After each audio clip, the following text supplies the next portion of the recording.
Thank you, Stephanie. I appreciate the opportunity to share. What I have built is not by any means sophisticated. I have listened to all of you and picked out pieces and parts and kind of built something that we're pretty excited about here at Northern. So I'm going to share my screen.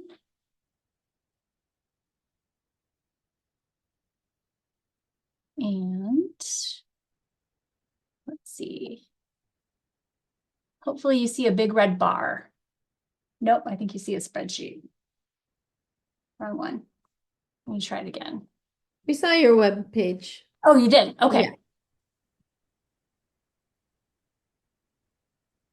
Awesome. So it should say welcome accreditation assessment and Yep, evaluation. we got it. Okay. So just big picture, over the past 3 years since I've been in this role, we've been trying really hard to identify and implement different technology tools that will help us document, communicate, and automate things that we do. And more recently, we've been thinking about how do we streamline systems and communication, really thinking about how are we communicating consistently, how are we transparent, making sure everything is very usable and that the people who need the information have access to it, not just for our campus partners, but for our small and mighty little team of 5, to make sure that nothing is saved on desktops, that we are very collaborative in everything that we do. And like a lot of you, we are operating in this resource constrained environment. So using the tools that we have access to through O365 was really central to our strategy. So at a really high level, what we've done in the past 3 years is really ramp up SharePoint for document management and internal communication, shifting our reliance to Teams really for chat, calls, meetings outside of cross-functional teams that we might be members of across campus. So Teams is really a chat feature for us right now and for meetings. We have been trying hard to transition all Excel documents to Microsoft Lists. And we've done that for almost every shared spreadsheet so that everybody knows where every program is in their program review cycle at any time. We've transitioned from Qualtrics for our report submissions to using forms. And then we've used Power Automate to link the forms and the lists so that it's auto-populating those fields and we're not having to do data entry. And that has been a game changer. It also saves files to different directories, so we're not having to move files around as much. And everything is where it should be and linked to programs. So we can find things really nicely. And then the last thing that we have been doing more recently is using Copilot and Power BI to take all this information that we're inputting into these tools to help us inform decision making. So what we do in accreditation, assessment, and evaluation is really manage the assessment, program review, and accreditation reporting. We review all of these reports, probably about 200 a year between the 4 of us, and we provide feedback to the programs in writing and in person through annual meetings. We also facilitate a shared governance group that reviews and provides feedback on documents. We're a central repository for documents. And more recently, we've been asked to ramp up accountability for what programs say they're going to do in these reports, just to make sure that they're not just writing something to get us off their backs. Like there's actually follow-up to that. So over the next couple of minutes, I'm going to take you through a tour of our SharePoint hub site, and that's what you see here. Let me make it a little bit smaller, maybe I can. This is our SharePoint hub site, which pulls everything together. I'm going to walk you through just a couple of our assessment report submission processes so you can see how some of those tools link together. I'm going to talk about program review annual reporting because after I talked on the last meeting, I had some calls for a follow-up. And while I probably didn't provide a lot of value to those 3 people I talked with, they provided a tremendous amount of value to me, and I built some things based on those conversations. And then I want to talk about priority management, which is something that our team has been doing using Copilot and Teams in a pretty cool way. So what you see here is our hub site. It's the accreditation, assessment, and evaluation. And then the 5 pages or sites across the top are all sites that fit into that hub site. And this was really important for us because we didn't want to have to go to the waffle and choose SharePoint and find the different SharePoint sites every time we wanted to shift work streams. So it's really easy to just be able to say, oh, I want to look at University Assessment Panel and then totally shift what we're doing. This is a campus resource. So we have the 3 sites that are open campus-wide to everybody. And then we also have the private resources, which are locked down. So the AAE workspace is what my team uses to save all documents, to communicate, and the like. So as we look at assessment data and reports, this is something that everybody on campus has, and it has assessment documentation going back to the early 2000s. So when we have chairs that turn over, which happens a lot, and the former chair takes everything with their hard drive, we have a copy so people can pick up where they left off when it comes to assessment reporting and program review for both academic and non-degree programs. We also have a tool, which is what we call the assessment playbook, which is the how-to of assessment, the who, where, what, why, all of the acronyms we use. So folks who are new to the role, this is where they start. And it's just bite-sized pieces of what assessment is. I would say the thing that I direct people the most to are our AI tools.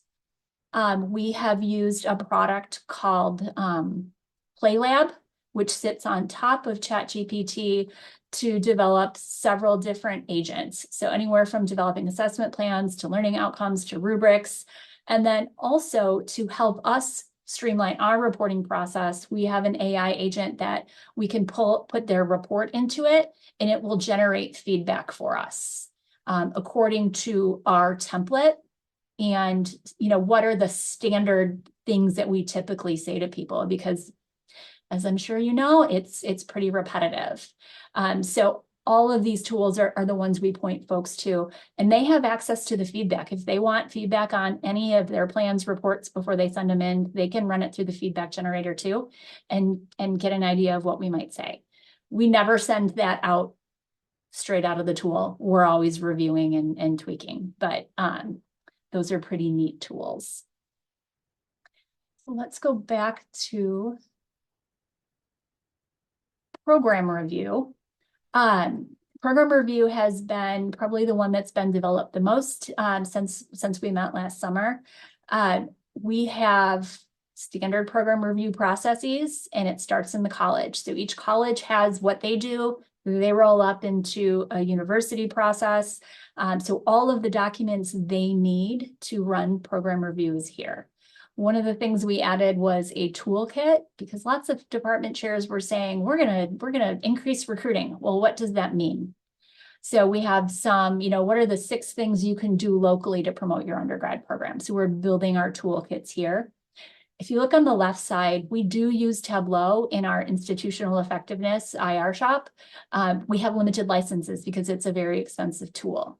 There is a curated set of Tableau views that we ask programs to look at as they're developing their program review and answering our questions. So that's what you see along the left side. Something that we have been working on for program review is that accountability piece. So starting this year, we're requiring programs to report annually on what they said they were going to do as a result of the review. I have the wrong one open.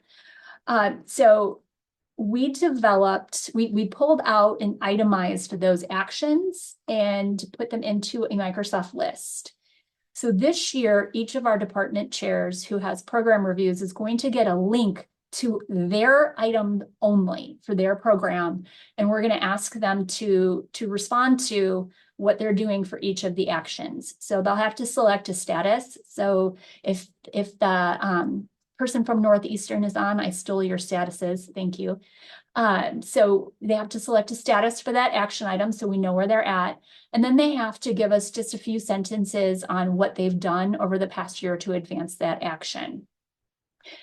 One of the hidden items that they are not going to see on their profile is this action category. And I have not made progress here yet, but we're going to be coding these. Is this curricular revision? Is this new program? Is this fundraising? What is it? Because then we will generate a Power BI view so that the provost can see overall by college, by department, by grad, by undergrad, where we're focusing our efforts in improvement efforts, and then what's our incomplete and progress complete rate for program review by year and overall. So that's coming in the next few weeks. But I'm really excited about that, and I'm really grateful to the folks that reached out to me in May to chat about that. Go back to our site. We have an accreditation page where we have a disciplinary accreditation guide, which talks through what do you need to do to prepare for a disciplinary accreditation visit. My office supports those. We don't manage those, but we want to share best practices in how do you prepare for the self-study? How do you prepare for the visit? We've got checklists. We have an accreditation and AI manual. We had a grad assistant, create an AI tool to generate answers to self-studies. And then we have a form in which accreditation documents get submitted. We get emailed to keep those in the queue. Come back to the private resources. We manage this shared governance body called the University Assessment Panel. So this is one of those that are locked down. It has all the documents that folks need to review for the University Assessment Panel and keep us on track. And then the most important one, the one we use most, is AAE Workspace, and that's for my team. And that's why you see our birthdays. We want to make sure that those are front and center. But we have our document library front and center because our primary rule is nothing on a hard drive. Everything needs to be in SharePoint, and we are currently migrating things from our server to SharePoint so everything's in one place. Each week, and you'll hear me talk about this in a couple more minutes, we put our priorities into a Teams chat. So what are the most important things that you're going to be working on this week? And those are generated from Microsoft lists that manage all of the things. And then we go through this each week and say, what are the most important things I'm going to do this week? And each one of us has this. We have access to see everybody else's. So that's what those are. And then we have a lot of lists and a lot of forms we use to run our processes. So we try to keep those to the side so that they're not mucking up our navigation. It's really about how do I find what I need very quickly without having to click in a million different places. And this is a work in progress. I would say from a process perspective, our foundational piece is this program list. And it's unwieldy, and it's probably not built in the best way. I would do it over if I had to do it again, now that I know more about Power BI. But for each of our programs, there is a master record and all of the information. When somebody submits a form, like an assessment report, they do it via a form, which we have a Power Automate set up to, which populates the date received, who it was submitted by, did it have the appropriate approvals. And it also will link the document submitted. It'll attach it to that record. In addition to that, it saves it in a directory in our AAE workspace so that all we have to do is copy it over to that central repository after. But we don't want to put it in the central repository until we know it's finalized. But it's keeping everything in one place, so I'm not having to search for things ad hoc. So we do that for all of our program reporting. If I had to do it over, I would have separate MS lists for program review, annual assessment reporting, because this list is just so wide now, and I'm going to have to start narrowing it up. Let's see. So that is the foundation of everything. And just thinking about time, the other thing that we're really excited about more recently, each week we have a general chat in Teams where we put our priorities in. And this has been a work in progress from making this a to-do list to really, what are you going to work on this week? What are the most important things for you to move forward? And then I have created a agent, our AAE dashboard updater, and I will paste in that next week's priorities, and it will give me analysis of what are we working on? How long have things been on our priority list? So you can see Amy Buhrow is doing horribly with aging priorities. So it's a priority on paper, but it's not a priority in practice. So those are the conversations we have with our team. What's been on the priority list for a really long time? Does it make sense? Because sometimes it makes sense. We have a multi-location visit coming up for HLC. That's a 3 to 4 month priority. And that's something that's moving forward each week. So aging isn't evaluative. It's just anything greater than 5 weeks. And then what this does is say, okay, here are the things that have been completed, our watch list, how many people are working on different priorities, thinking about capacity, and then it gives me coaching notes. So then I can go back to my team and say, tell me about this early outreach and learning improvement engagement process. What can we do to make it more visible? One of them had identification of AI tools on for about 2 months. It's like, okay, we've been doing this for 2 months. What's the one priority project we're going to choose and move forward? So it's telling me things that I could probably figure out if I spent a whole lot of time doing it. But it just kind of brings it to the forefront and makes it a whole lot less time consuming. So with that, I'm going to stop and see what questions you all have.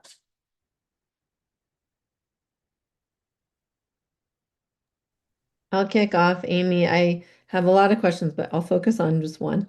And that is something I've been very focused on.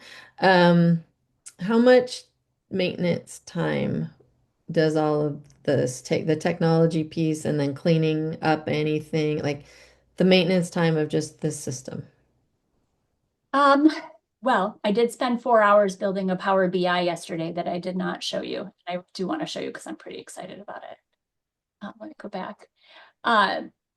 It's going to get easier though. One of the things that I have learned about Power Automate is if they don't run every 90 days, they stop. You get an email, but they stop, at least how I have it configured. So we only have, we have 2 different due dates for reports, 3 different due dates for reports, and they're only annual. So I have to remember to go in. So I have ticklers in my calendar to force me to do that. I think the biggest time suck is the learning how to do it. So I have our feedback dashboard, which I just figured it out because I had to unpivot columns and pivot columns and split columns, and Copilot was a great resource for that.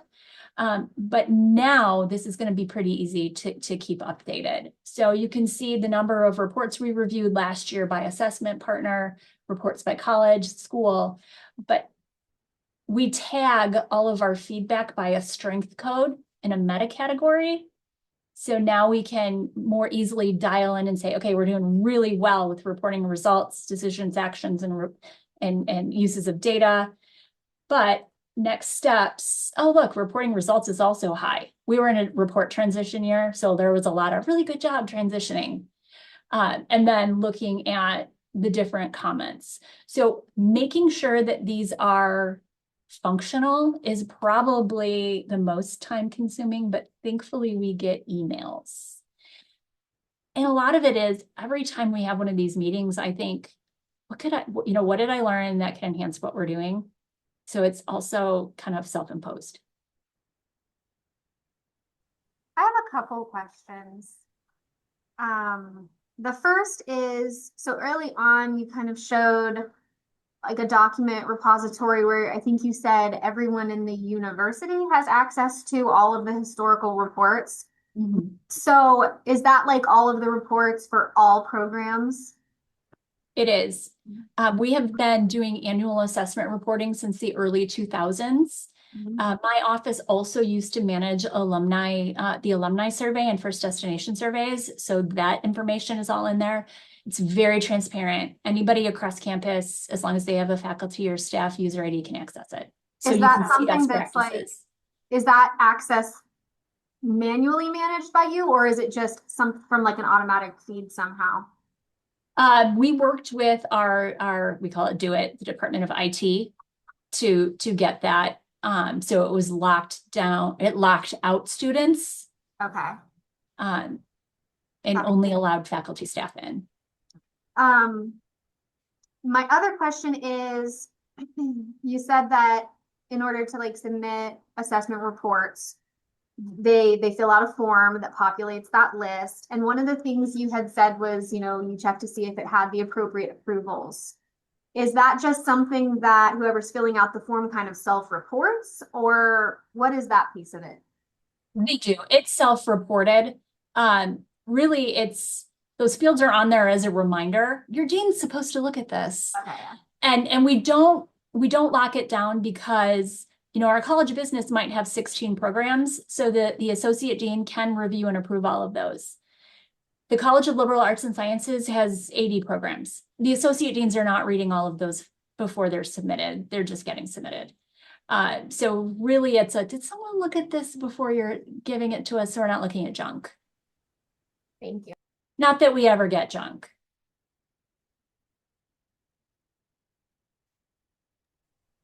I'm really enjoying some of the terminology I'm picking up from you, like tickles on your calendar, and I wish I could rename our IT office Do It. I was reassured maybe to hear from you that the biggest labor or time is that getting used to it. I'm a little intimidated by learning the Power Automate in particular. So if you have any resources for learning about that tool, I'd appreciate that. And thanks so much for sharing just how transparent and well organized everything you have is. I had one other question in addition to the request for Power Automate support, and that would be how you handle with the Microsoft Forms data coming into your dashboards and system. What does that look like for qualitative data or for kind of textual narratives that people are submitting? Yeah.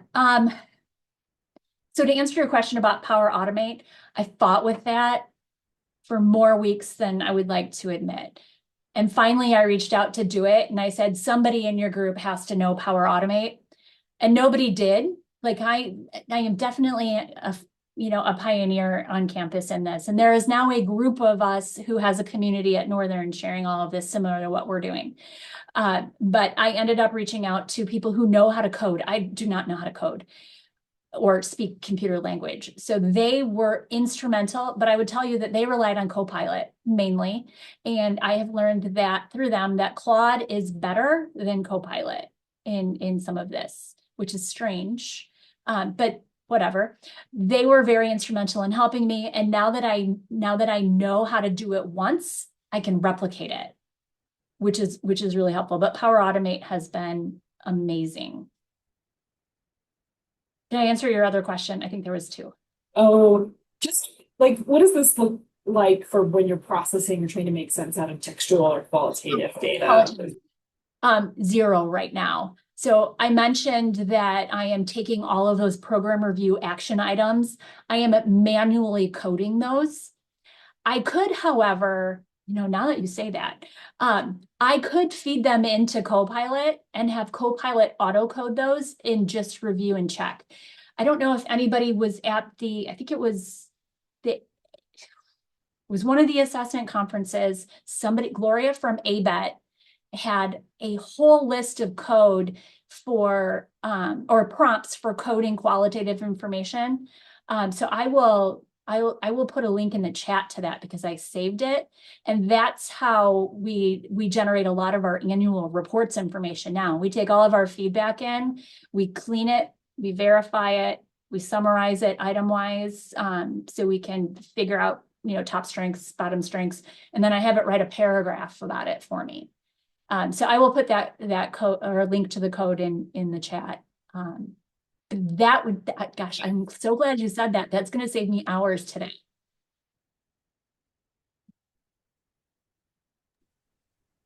Okay, final question for Amy.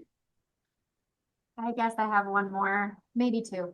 Um, so whenever your programs are filling out that form that has their report in it, does everyone at your university have the same due date for that? And whenever it like populates the list, what is your process for like seeing what's missing and following up with those programs? Great questions. So I spent most of my 20 some years at Northern, I would say on the college side, being the recipient of all of these processes that were really confusing. So one of the things we've spent time doing over the last 2 years is trying to make it more clear. We just shifted to consistent due dates no matter what. April 1st is the date for everything, and that's it. Because it's way too confusing. And then no, you do not get an exemption for program review. You have to do them both. Assessment is ongoing. You're collecting the data, give it to us. And I say that coming from a college, like I get that it's a hardship having to do lots of reports. But if you're doing it on a regular basis, like you should, it shouldn't be that bad. So yes, we have that annual due date. I have a very nice campus. I once sent somebody 260 emails in a minute because I was trying to, many people, 260 emails in a minute, because I was trying to make a Power Automate that looked at the date received. And if it was blank, it would send them an email based on which program they were missing. Instead, it sent them every single program on my list. People were not happy.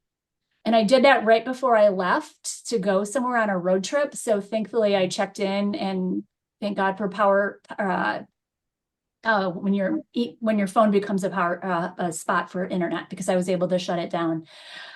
But there is risk. So test it before you go large scale.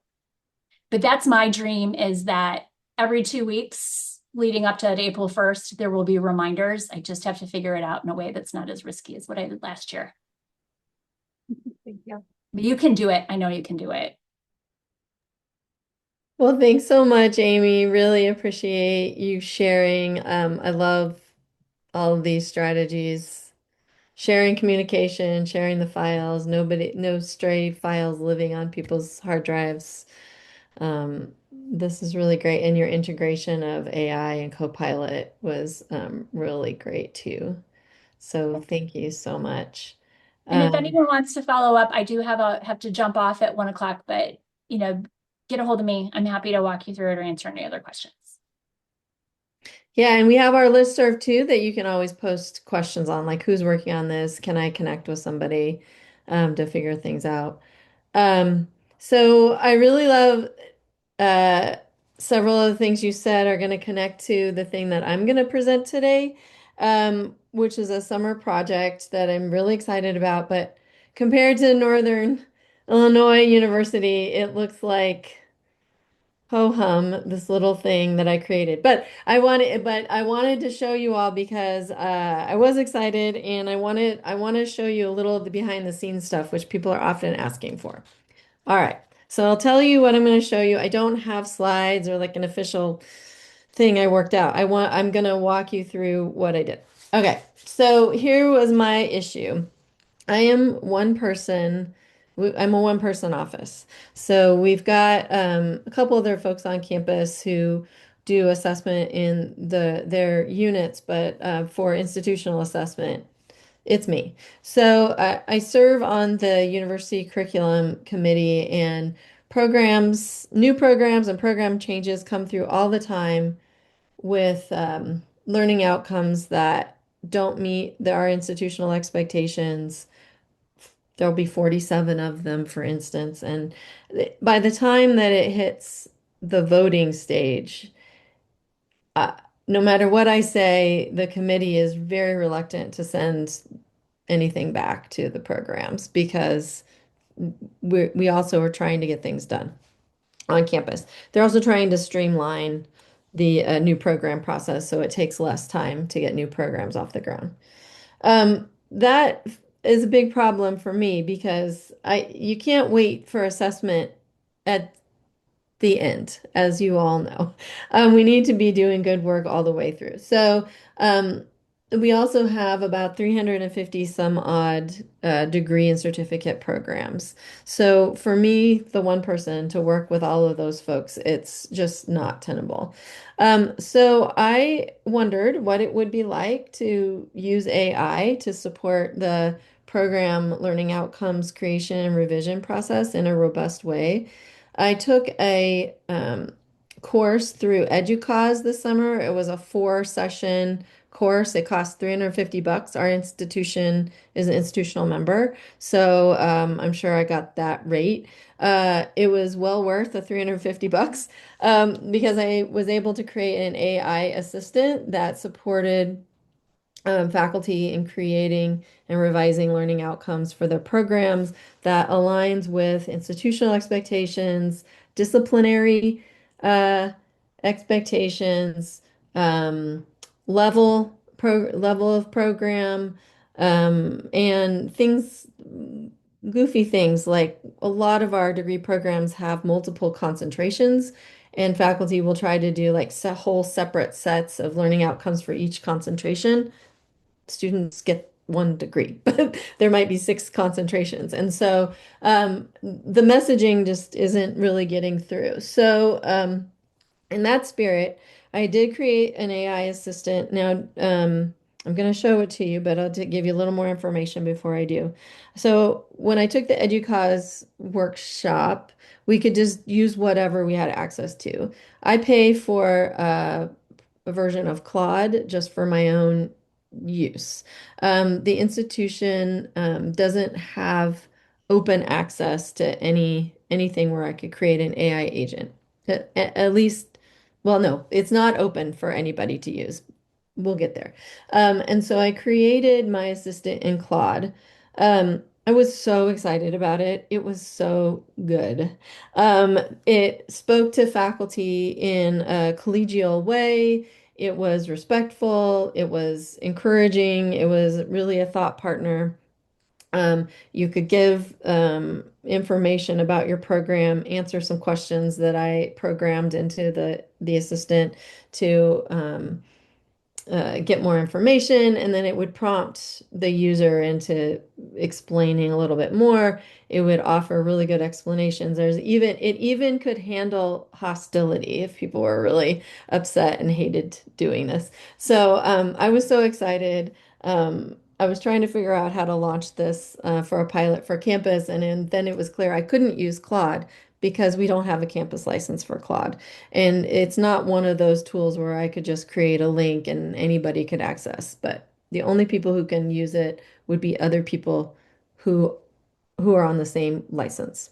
And that wasn't possible. So I was introduced to our institutional AI strategist who I showed him the work I was doing, and he gave me access to build on CSU's licensed product, which is available, but it only to, they decide who gets to have access to it.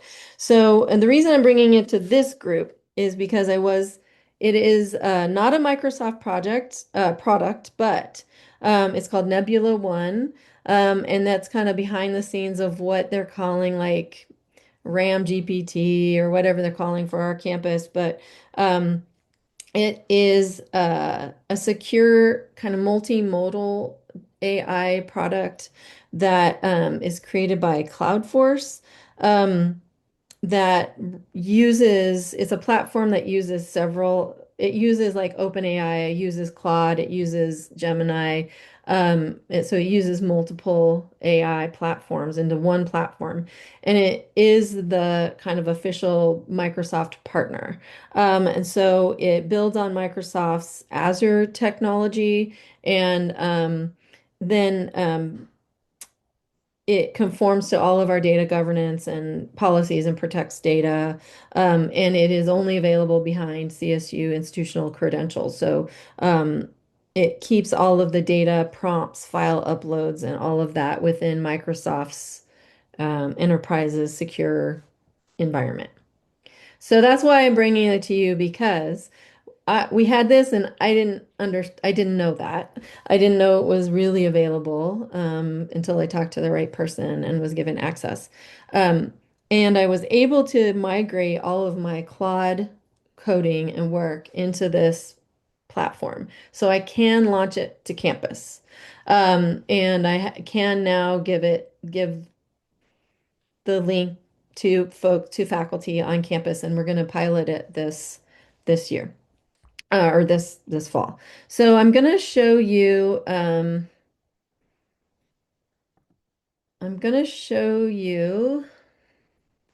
every time I do this. No, I don't want to show you my desktop, I think. Sorry, every time they change it every time. The summer happened and now I don't know what I'm sharing. Okay. All right. I'm going to show you what this assistant looks like. Um, and just show you a use case and show you a little bit behind the scenes, and then we can talk about it. Okay, so you're not going to be able to read everything, but you'll get a sense of what it is happening. So I decided that, so this is the chat. I'm an AI assistant that prompts academic degree program faculty through a process to create or revise program learning outcomes to align with institutional guidelines, etc. I have programmed it so that anybody um, using this, we'll first look at the safe and responsible use of generative AI. I can actually select one of several options for this, but people agree so that we've got a little education going on in there. I decided to choose, as for my example, the major in biological science. And I'm only using stuff that's already publicly available in our course catalog and on the website. So there's no private information. And there shouldn't really be for this anyway. So I'm going to start off with just saying I need to write and revise learning outcomes for the BS in biology. All right, so I've actually programmed this assistant to prompt these questions. So it asks about the department or unit, the current learning outcomes, the program description or mission statement, and what makes the program distinctive, because these all will help support those outcomes. So it is making some assumptions, and you can say, yeah, that's true, that's fine. But I just for sake of um, showing you what I'm doing, I just went ahead and decided to use what's in the catalog this year for this major. So I'm just gonna copy and paste the whole catalog entry. Oop, go back into the here. I'm being lazy right now too. Like if I was a real user, I might give it a little bit different information, but I went ahead and just pasted that. All right, so the AI assistant shows what materials were received and asks to confirm, like, are these the outcome? Are these the PLOs applied to uniformly across every biology concentration emphasis, or should some outcomes be concentration specific? And it's pulling on the guidance that I've created for this. So I can just say, yes, your assumptions are correct.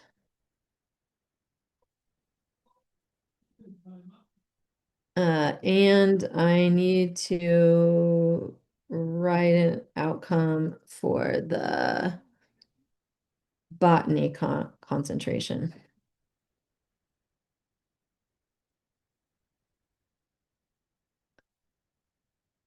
So it's thinking. And I'm going to show you the background in a minute to show you some of the stuff that where I'm pulling this information from. So this is not quite as sexy as Claude is, but it still does the trick. Like it's a little bit more to the point than Claude, which is a little more conversational. But I think this is pretty clear. So,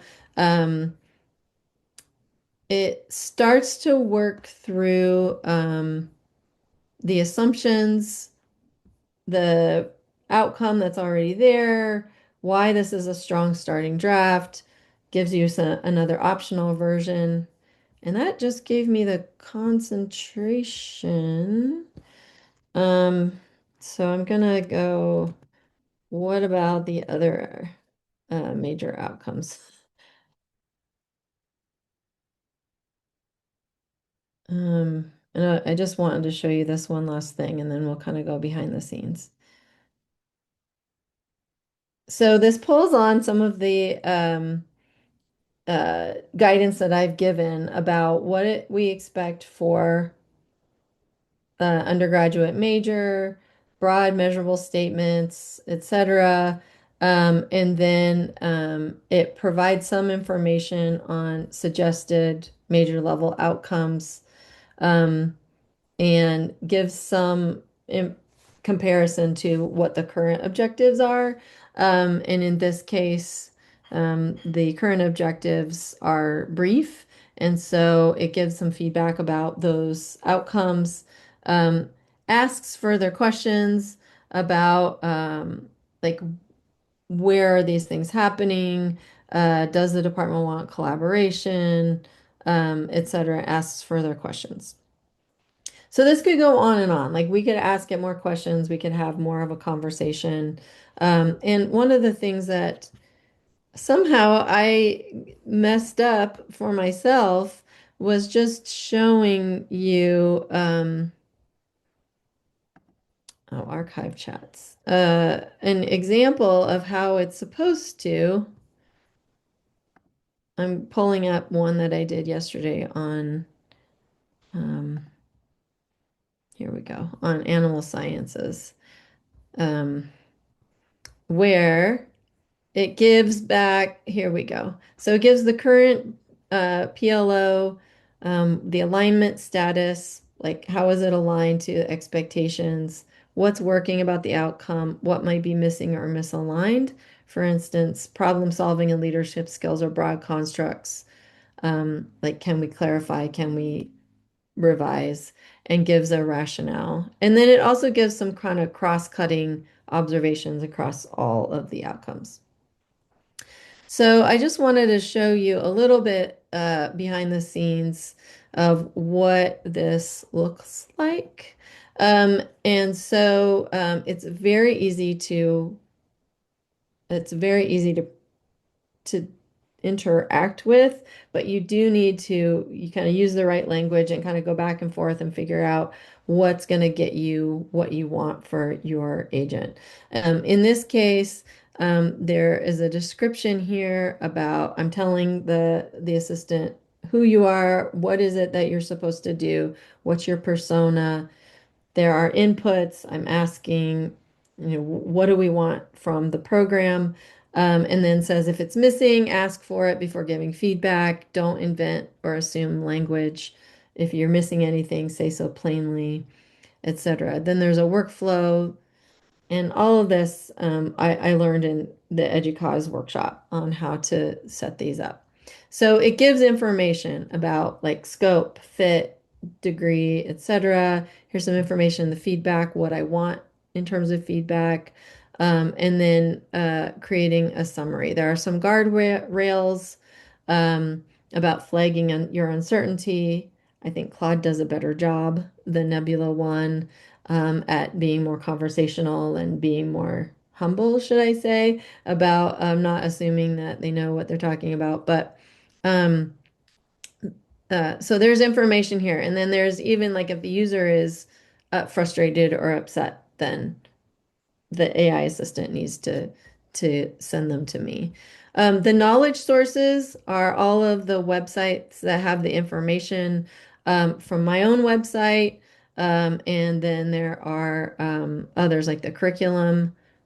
Our curriculum website has specific information on the catalog, the undergraduate standalone certificates that has some guidance, etc. There are a lot of options for who you can publish this to, what you can do here. Can they upload information? Um, how do you interact with the tool. Um, there are options for different models, which my AI person provided. Um, we are a system, so I can also release this to this whole system, and the three different campuses or three different institutions that are in our system could have access. Right now, it's just for our Fort Collins campus. And then there are some options around publishing. So um, what you end up getting is what you saw here. So I'm just going to actually stop sharing. I just wanted to give you an overview of what it is that we've got here and see what questions you have or experiences you might have with the same tool. Thanks, Amy. Would you be willing to share the system prompt for that? Yeah. Here at Texas A&M, we just last fall started this new initiative of reviewing every single course syllabus, Oh, every yeah. single semester. And through that process, we realized, oh, we have different sections of a course that are apparently focusing on completely different learning outcomes. And so we're starting to think through formalizing a process for, making those standard, but then also formalizing a process to, get those published and create a workflow for updating them should they ever need to be updated. And I mean, this is the same problem that you said you had, like, where are the resources for that? This isn't everyone's wheelhouse. Yes, people are instructors and they're teaching, but writing learning outcomes does not come second nature to people. So this would be a really valuable tool for us to start using as well. Yeah, I have no problem at all sharing the sort of the coding, but it's not even really coding with you all. There's nothing private in there. Your own knowledge, we need to draw from your own knowledge files, of course, and it's important to have files that it can and you can tell it whether it can search the internet or it can only focus on that particular like the guidance that you're giving it. So, and yeah, I've been wondering how y'all are doing down there because, we get the news. So it's a lot. I have visions of doing something in the future with syllabi and alignment to program learning outcomes. I'm also sensitive to the fact that faculty don't want to share their syllabi. You're in a different context, obviously, and it's a different purpose. Um, I'm going to see how my faculty respond to this, where there's no real private or personal information, and see how that goes, and then see if we can't build out some other options. And I had seen that Amy at Northern Illinois had a bunch of other options. So I know we're going over time. It's our first time. I want to turn it over to Carla though, and give Carla a chance to speak. Carla Strickland-Hughes from Colorado School of Mines. Um, Share your summer project. Hey, so I didn't get the memo to not make slides, but although I have them, that doesn't mean it's a more cohesive narrative. I'm really excited to take this opportunity to share with you.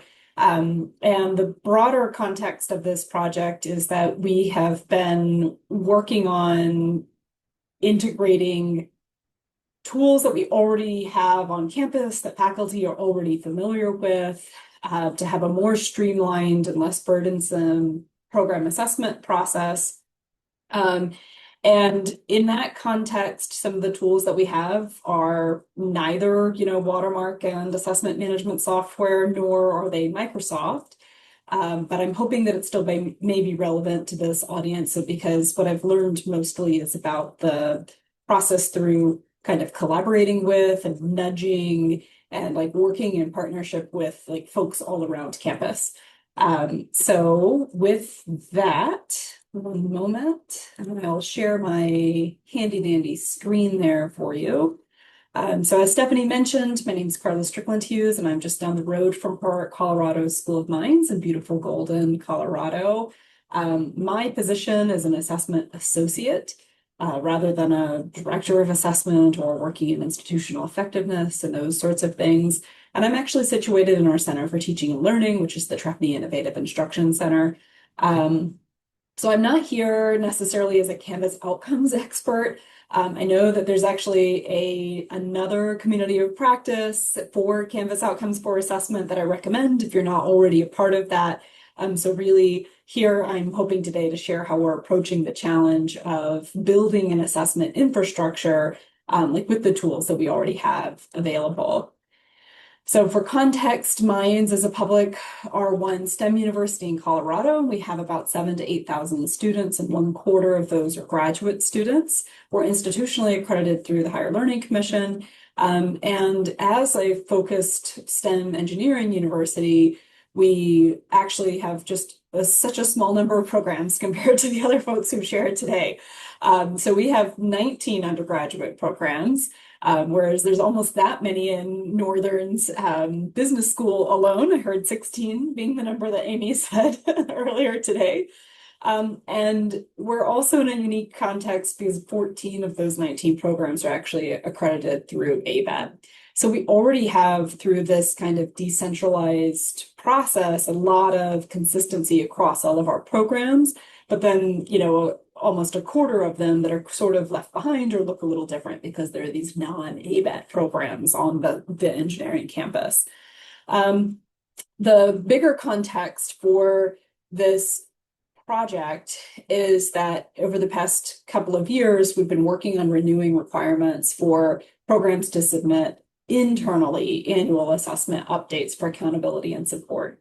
And that means that we're trying to actually use through our university assessment committee, which I co-chair with our Dean of Undergraduate Studies, tools like SharePoint to have somewhat like what Amy was showing earlier today, a more common repository where even if we have turnover with department heads and that sort of thing, we have these snapshots of what each programs are doing. We have the ability to provide individualized support, facilitate the programs learning from each other because now all of that material is transparently available to the other programs. And I've actually built into that SharePoint also several templates and things like that. Because for some of our non-ABET accredited programs, they actually were not necessarily doing assessment in the way that we think about, or it looked different, and so there was a lot of variety, across the very small number of programs. So in this past academic year, I had all of the programs update an assessment plan for some that was just taking their self-study and kind of pulling out these, relevant parts. Each of the different components also had some detailed instructions and then templates that they could download and use. And then in May, they had their first annual updates, or first in the past dozen years or so, annual updates due to us internally with any data they might have collected, the results, the evaluation and interpretation process and planned action, and so forth. So we've been building all of those sorts of things out in SharePoint. But in this process, we've also learned and seen that there's really quite a challenge in that every single program is doing they had their own system that was burdensome and time-consuming for collecting data. It was often relying on one or more leads to really be doing very intensive follow-up with the instructors and the faculty to kind of gather that data. It meant that there were some kind of bespoke and inefficient processes that might not scale or transfer across contexts with, fillable PDF forms and Microsoft forms and other surveys and, program level or course level data aggregated and just sent by email. And we almost had double the number of systems compared to the number of programs that we had. This also meant that the process of collecting and making sense of the data was just so burdensome that it really was prioritizing this mindset that assessment is data collection, and it wasn't leaving the space for the faculty to really be doing that thoughtful evaluation process and improvement efforts, which of course doesn't make assessment or evaluation seem meaningful. And it can be hard to get buy-in. I'm painting a portrait that sounds much more dismal than it really was. But maybe some of that you can relate to, for some of your programs. So what we wanted to do was harness our existing academic technology that's familiar to faculty to streamline the process, to lessen the burden on faculty and programs, and to make room for focusing on the interpretation results and making improvements, rather than collecting and wrangling that data. So what a group of us had done was also checked in to see, well, what would that look like if we're purchasing and using an assessment management software, or if we're building our own. And of course, this really wasn't balanced 50-50. It seemed like the things that we would gain for the high cost of buying a program wouldn't really quite give us what we needed for our unique context. And on the other hand, in terms of building our own, we actually have pretty well established existing faculty workflows. We use the Canvas learning management system, and we have the most amazing institutional research and strategic analysis department, who we've just nominated them for a departmental award. They're always willing and enthusiastic partners for projects that we bring to them, especially when it might help improve the teaching and learning processes. And they manage a data warehouse that we have through Edify. And so what I learned through talking with them is actually that every single night, our data are already pushed from Canvas to Edify, and then that they use Tableau to build out dashboards using that data. So there's already a warehouse that had this learning outcome information, but the director of our institutional research said, I'm so excited. Nobody's actually asked me to use these data before, and they're there, and I'm really happy to have a project where we might actually be able to do something with it. So that's how amazing that particular partner is, on our campus. But it's also really difficult when we have, kind of strong independence and really effective and passionate ownership from faculty. So the approach that I took in building out this project, which is still very much a work in progress, was top down, bottom up, and middle out. And being at that Center for Teaching and Learning, and fortunately, we're really thought of as a partner for teaching and learning efforts on campus that people respect, and then also partnering with our institutional research and with academic technology, we had a strength in that middle out. But we did need to get permissions even from the provost to sign off on being able to create a Canvas user role where people might have the access to this data. And then what I'm really focusing on today is how I did a bottom-up approach by selecting 4 programs to participate over the summer in a Canvas outcomes program assessment pilot with me. So why did I do a pilot rather than just rolling it out? There are a lot of wrinkles. So this gave me the opportunity to work a little bit more intensively with 4 different programs that really vary in their assessment maturity and in their needs. One is a program that's already a leader in terms of the assessment space, and they had actually built out assessment in Canvas outcomes already. But because we had changes in kind of permissions and some administrative things, even though many years ago they were given permission to use the Canvas outcomes tool, that was something that then we had been denied the ability for security reasons to give to other folks. So one program that already had a really robust system and had actually been using Canvas outcomes exclusively for their assessment data for about 7 years. And so we were able to work with their data to build out the templates and the dashboards that others could model from. Our institutional research told me that just from the spring 2025 semester, that program's data, because the data are for every individual scoring of an outcome for a student on an assignment in a course, they had over 200,000 rows of data just for that program, just for the spring semester. And again, they were just so generous in working through that in the best ways to filter and present and to iterate and that sort of thing. But what we've also have on the other end of the spectrum, a non-ABET program they're actually accredited through the American Chemical Society, which our internal MINES requirements for learning outcomes assessment are different or kind of more than that particular accrediting body. So they were actually building from scratch a new assessment plan that they're implementing, and then a couple of programs in between. So I asked the folks who were working with me, like their goals over the summer and over the fall were to actually like create the outcomes in Canvas, to test the workflows, help us identify the problems and give feedback on, the dashboards and the tools and the guidance and the training materials.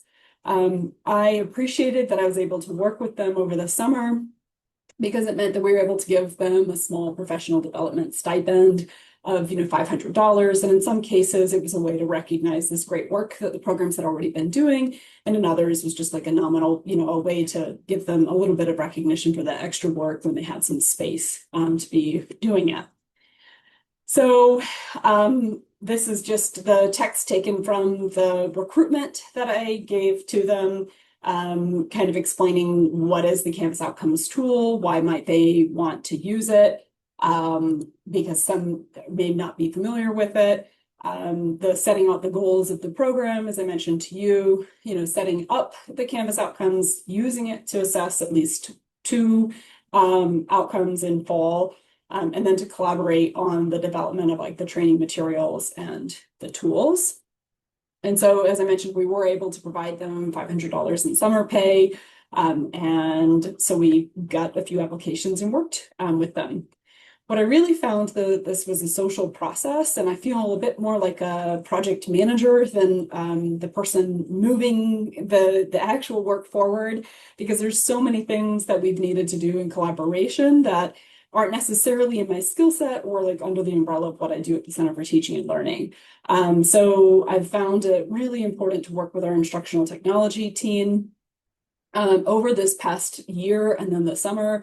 It was several rounds of kind of conversation requests to get the Canvas outcomes that turned on. But then also they worked with us to create a new user role in Canvas for the Canvas Outcomes Manager role. And we were able to get, with the Provost's approval, permission for all of our program leads in the assessment committee, plus me, to actually have that access for each of their programs, and I have it for all of the programs. They also really generously helped set us up. So we have our actual production Canvas and then a test copy of Canvas where it resets every month on the 18th, but it makes a copy of what our real Canvas looks like on the 18th. And then I could do whatever I needed in terms of creating outcomes for particular programs, pulling them into assignments, testing it out, and making the example materials and things like that. And they created a sandbox course for me as well, and like that flow chart that existed in our departmental level.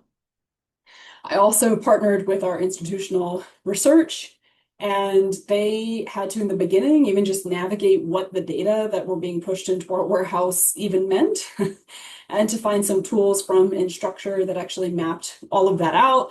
They've helped by building us an initial dashboard in Tableau using the design engineering data. And they've really generously joined like our assessment committee meetings, and then like met with all of the programs that are working in the pilot to take feedback on that dashboard and then create other ones. That actually meant that they came up with like new requests. So for example, design engineering has so much data that they really want to have a heat map dashboard where, as you look across each of their outcomes, which are the clustered columns, but then see the, if you look at the different rows, that's how students are moving through their program. And they use a standard where for the second year, students should be scoring like a 2, because that means developing. It doesn't mean, deficient or, minimal or anything like that. So what they'd want to see is starting with some of these warmer colors as students are earlier in the program, and then ending with some of those darker, rich greens as students are finishing the program. So although the very first iteration, of the dashboard looked more like an interactive system where you can see the proportion of students, across terms, or maybe if you just want to look at the formative versus the formative courses or summative, courses, you might want to look across all the performance indicators for, outcome 1. So it started much more in this kind of stacked bar chart phase. But now they're really generously helping us also integrate out to make visualizations more like the heat map, and use many of our engineering programs like to use the EAMU exceeds, adequate, minimal, unsatisfactory vector scores. So they're working on those, and hopefully we'll have a whole kind of toolbox and like different options that people might have. They're also willing to work with us to import non-Canvas data. So should some of the courses have, observations, that aren't rubric scored, like within Canvas or SpeedGrader, or then there'll be a spreadsheet template that I can give to Ursa to upload, once a semester or something like that, so they can have more options in how that data are brought into Tableau. And then Gradescope, because some of our courses, like our mechanical engineering program, will have hundreds of students in the courses, and so they really rely on Gradescope as a tool. So one of the plans for this academic year is to do the same thing, to bring the Gradescope data into Tableau so it can be part of that same visualization. So this is really still a work in progress. And I'm happy I see the time. So just let you know that some of my takeaways were that it's helpful to start with the problem, not the tool. So what I really found, like, we weren't really trying necessarily to implement Canvas outcomes. We wanted to reduce the assessment burden and improve the assessment quality, build with people, not for people. These pilot participants have really become partners and co-designers in the process, and so that's helped with this bottom up, where we're actually building something that's helpful for the folks who can use it to actually improve their programs. And then the specific tools, like the sustainable infrastructure, it comes from connecting to what we already have. So for us, it wasn't necessarily about the specific tools, but it's more about the relationships, the governance, and like the workflows behind them. So this really started as a conversation about Canvas outcomes, but what I've learned is that the hard part isn't implementing the technology, although that might be pretty hard too. It's more about creating the partnerships between, assessment and institutional research and academic technology and faculty leaders, and it helped us work through the technical issues, but we really have more shared ownership of this process now, because we've gone through it with a few programs. We're going to roll it out to the others in this coming academic year. So it's fundamentally a social process that involves technology. And I'll stop sharing and hand it back over to Stephanie for our kind of closing part of today's discussion. That was a lot today. It was a lot. There's a question? Yeah. Oh, Ben. Yeah. Hey, can you hear me? Sorry, I'm at a Yes. different workstation. You're all good. Okay, thanks. Carla, looks awesome. Super impressive. We at South Seattle College started using Canvas outcomes about 2 years ago for assessment. Faculty have been inputting them quarterly, primarily program level outcome assessment. This summer, we're essentially kind of brainstorming approaches for using the data.